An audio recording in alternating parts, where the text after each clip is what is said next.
Au programme de ton Automoto Express, Audi dévoile un nouveau monstre, 587 km sur autoroute pour la future Taycan, la Mini Clubman c'est fini, la très belle année de Ferrari et les résultats de la vente aux enchères de Rétromobile. Automoto Express, c'est parti.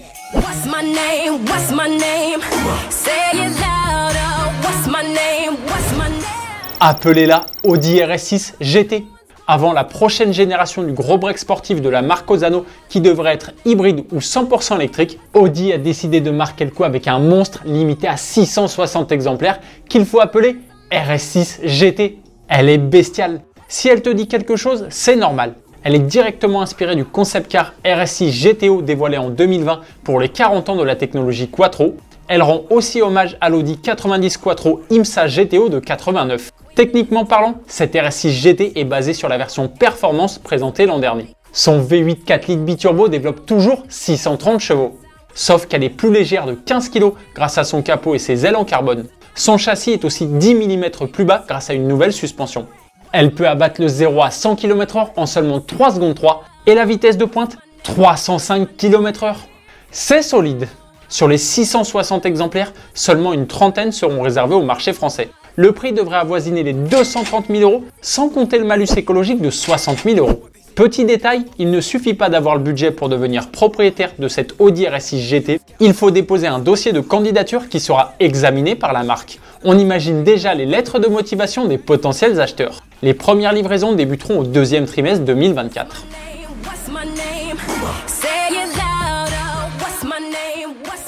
C'est forcément le sujet de la question du jour. Comment trouves-tu cette RS6 GT? Dis-nous tout dans les commentaires. 587 km sur autoroute pour la future Taycan. Dans les semaines à venir, Porsche offrira une importante mise à jour à sa berline électrique. Depuis 2019, près de 150 000 exemplaires ont été vendus. Pour que la Taycan reste un succès commercial, les ingénieurs ont énormément bossé. Les différents prototypes ont parcouru près de 3 600 000 km, c'est près de 90 fois le tour du monde. Et dans des conditions extrêmes allant de moins 41 à 53 degrés. L'objectif étant de mettre les batteries à rude épreuve, et il faut croire que tout ce travail a porté ses fruits. Lors d'un essai routier avec un exemplaire de pré-série, la Taycan a parcouru 587 km en une seule charge sur autoroute à 120 km/h. Autre point fort de cette future Taycan, il lui faudra moins de 20 minutes pour passer de 10 à 80% de batterie grâce à sa puissance de charge supérieure à 300 kW. Il faudra patienter encore quelques jours pour en savoir plus.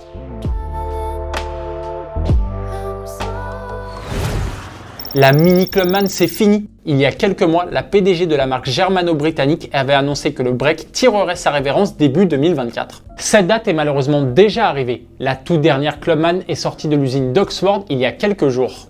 À cette occasion, Mini avait ramené un exemplaire de la toute première génération produite entre 69 et 82 et de la deuxième génération assemblée entre 2007 et 2015. En 30 ans de carrière cumulée, le break Mini s'est écoulé à 1 100 000 unités. La très belle année 2023 de Ferrari. L'année dernière, la firme au cheval cabré a livré un peu plus de 13 600 véhicules. 13 663 très précisément. C'est un nouveau record. C'est la première fois depuis la création de la marque fondée par Enzo Ferrari en 1939 qu'un tel nombre est atteint. Et une info nous a interpellés.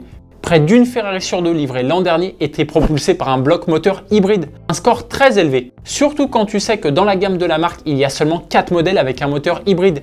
296 GTB et GTS et SF90 Stradale et Speeder. Comparativement, il y avait en 2023 11 véhicules strictement thermiques. La vente aux enchères de Rétromobile. Depuis de nombreuses années, à chaque édition de Rétromobile, la maison Arcurial organise une importante vente aux enchères. Cette année, il y avait de très beaux lots, comme cette Ferrari 250 GT California Spider LWB, estimée entre 8 500 000 et 11 500 000 €. La belle italienne, la star de la vente, n'a malheureusement pas trouvé preneur, son prix de réserve n'a pas été atteint. D'autres voitures tout aussi exceptionnelles, comme les Ferrari 275 GTB Berlinetta, McLaren Speedtail ou encore Lamborghini Sian, n'ont pas réussi à charmer de nouveaux propriétaires. De quoi espérer une baisse des tarifs dans le monde des voitures de collection? Pas vraiment. Il y a quand même eu de belles ventes à l'image de cette BMW M1 Procar vendue plus d'1 million d'euros. Et cette Mercedes 300 SL de 1955 vendue à quasiment 1 500 000 €. C'est donc très loin d'être donné. C'est le moment de revenir sur la question d'hier. On te demandait si tu trouvais normal que le stationnement des SUV soit plus cher que les autres véhicules. Et c'est plutôt mitigé dans les coms. Il y a d'un côté ceux qui s'indignent des prix comme Mister Xela qui souligne que 12 € de l'heure, c'est le tarif horaire d'un salaire minimum. D'un autre côté, ceux qui trouvent que les SUV n'ont pas leur place en ville. Pingo Francis, tu voudrais même les interdire sur tout le territoire. C'est peut-être un peu extrême quand même. Automoto Express, c'est déjà fini pour aujourd'hui. On se retrouve dès demain pour un nouveau numéro. Bonne soirée, allez ciao!